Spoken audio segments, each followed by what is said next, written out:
This video is really boring. You don't want to watch it. This video is about how to size drainage waste pipes, soil pipes, and I'm going to be giving you the formula, the tables you need, and a working example. So try and enjoy it. If you're studying plumbing or if you're some form of surveyor, this is what you need. Thanks for watching. So, to size a waste pipe, just like any other pipe, the first thing you have to do is find out what the flow rate is. When you know the flow rate, you can determine the diameter of the pipe. So that's the first thing we've got to do, is find out the flow rate.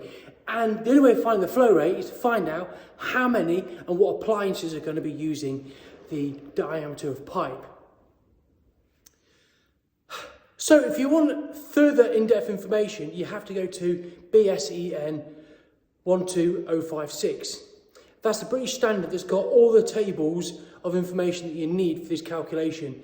I want to give you snippets of that information in the tables just for an example, but for further information, that's what you need. So going forward, DU is the loading units of the appliance, K is the usage.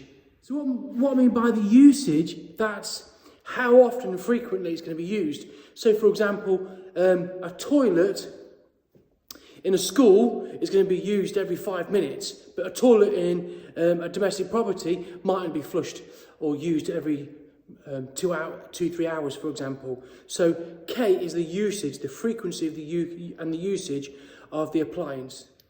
Flow rate, litres per second for the waste pipe. So to work out the flow rate, is the loaded units square root times K, which is the usage. And that will give you the flow rate. When you get the flow rate, you go to BS 12056, and there's a chart there, and the flow rate will tell you what waste diameter pipe you can have. And now I'm going to give you a really boring example. So to start off with, we have the loading units chart. So in the British Standard, this is what you get. You get the appliance, and here you get the loading units. So later on, I'm going to give you an example of a system with, say, 2 baths. So that'll be 2.6. There'll be 2 washing machines, so it'll be 2.4. Here's K. This is the usage, the frequency. So in this case, it's going to be dwellings, so we're timesing it by 0.5. And this is where we get the answer of stack size. So the example that we're going to be working on, the answer is going to be about, 6 litres. So the system, litres per second, will be about 6, come across, and the diameter will have to be 125 mil.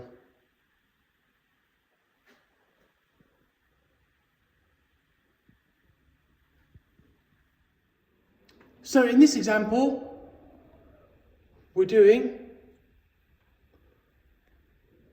a block of 10 floors. And in each floor, these are the appliances.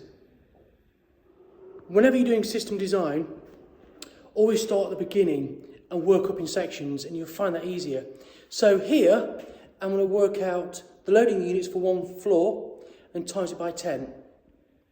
So, 4 WCs, 6 litre flush, 2 basins, 2 baths, 2 wash machines and 2 sinks.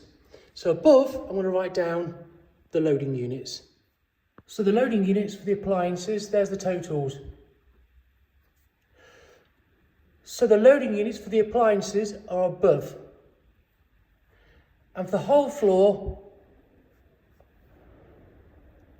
the sanitary appliance loading units is 15. However,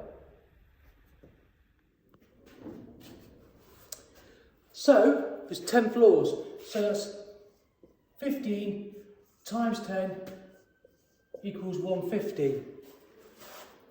But now we need to square root that.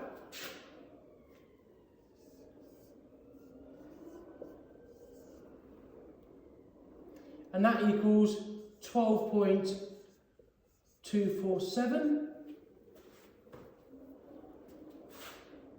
So that's the square root of the loading units for the whole block. We've square rooted it, we've got that. Now we need to times that by the K factor. The K factor, that's the usage and the frequency.